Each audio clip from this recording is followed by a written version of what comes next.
تېره شپه تا ولې راشد خان ته کنځلې وکړې؟ تا ولې نه فیسبوک کې غلط نکال کړي؟ ډېر ښه مې کړي وو. خوله در ماتوم. ولکه څه ستونزه ده؟ تاسو ولې یو بل له مرګ نیولي دي؟ څه خبره ده؟ یو بل ګریوانونه خوشي کړئ؟ څه خبره ده؟ مشکل څه شی ده؟ دغه یې راشد پسې بدې کنځلې کوي. دا یې نه پسې بدې خبرې کوي. ګورئ ګرانو افغانانو، زما خوږو وروڼو، د یو بل پسې بدې ردې مه وایئ، یو بل مه ښکنځئ.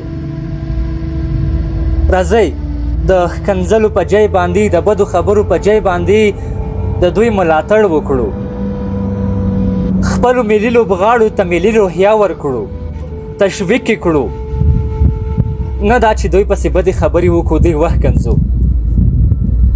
اخر د دغو بدو خبرو او کنځلو څخه موږ څه جوړ کړي دي؟ څه راپاتې دي؟ موږ ته څه ګټه کړې ده؟ ولې داسې کار وکړو؟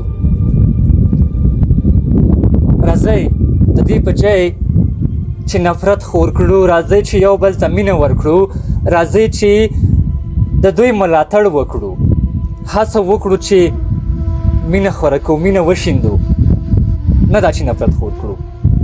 راځئ نور نفرت مه خوروئ، مینه خوره کړئ.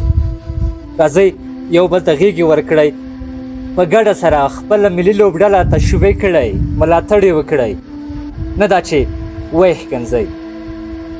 راځئ یو بل سره غاړې وځئ، یو بل سره د وروڼو په شان دې ودرېږئ، خپله ملي لوبډله تشویق کړئ. ګرانو خوږو افغانانو، راځئ له ښکنځلو بدو خبرو څخه تیر شو.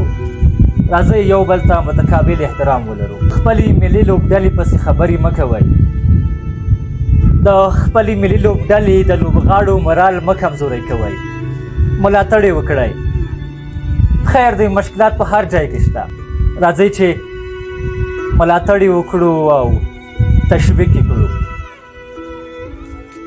راځئ که هغه هر څوک وي، که راشد خان وي، که محمد نبي وي، که د لوبغاړو نه هر یو که وي، راځئ چې تشویق یې کړو، ملاتړ یې وکړو. دوی ټول زموږ سر سترګې دي، ټولو ته احترام لرو، د ټولو سره مینه لرو. راځئ په ټولنیزو رسنیو کې له بدو څرګندونو څخه مخنیوی وکړو. راځئ د دې په ځای یو بل وښکنځو، راځئ د دې په ځای باندې مثبتې خبرې په فیسبوک پاڼه باندې یا په نورو ټولنیزو رسنیو کې خپرې کړو، نه دا چې لوبغاړي وښکنځو او لوبغاړو ته بدې خبرې وکړو. زما ګرانو اتلانو، ملي لوبغاړو، د تاسو څخه یوه غوښتنه هغه ده چې دغه بې اتفاقي له منځه یوسئ، یو بل ته د ورورولي لاس ورکړئ. دا لوبډله په اتفاق او اتحاد سره جوړیږي. د یو بل سره اوږه په اوږه ودرېږئ. د تیر نړیوال جام تجربه بیا مه تکراروئ. په تیر نړیوال جام کې د افغانانو زړونه مات شوي دي، بیا هڅه مه کوئ چې د افغانانو زړونه مات کړئ. سره جوړ شئ، سره کښېنئ، دغه مسله په خپل منځ کې سره حل کړئ. کرکټ او سیاست مه سره ګډوئ. ښاغلی فضلي صاحب، تاسو مسؤلیت لرئ تر څو لوبغاړي په خپل منځ کې سره جوړ کړئ. د تیر ځل تجربه بیا مه تکراروئ. دا لوبغاړي اتحاد او اتفاق ته اړتیا لري. د افغانانو زړونه وګټئ. افغانانو ته فقط همدا خوشحالي ورپاتې ده، افغانانو زړونه مه ماتوئ. راځئ چې په ګډه سره باندې خپل ملي لوبغاړي تشویق کړو، ملي روحیه ورکړو او ملاتړ یې وکړو.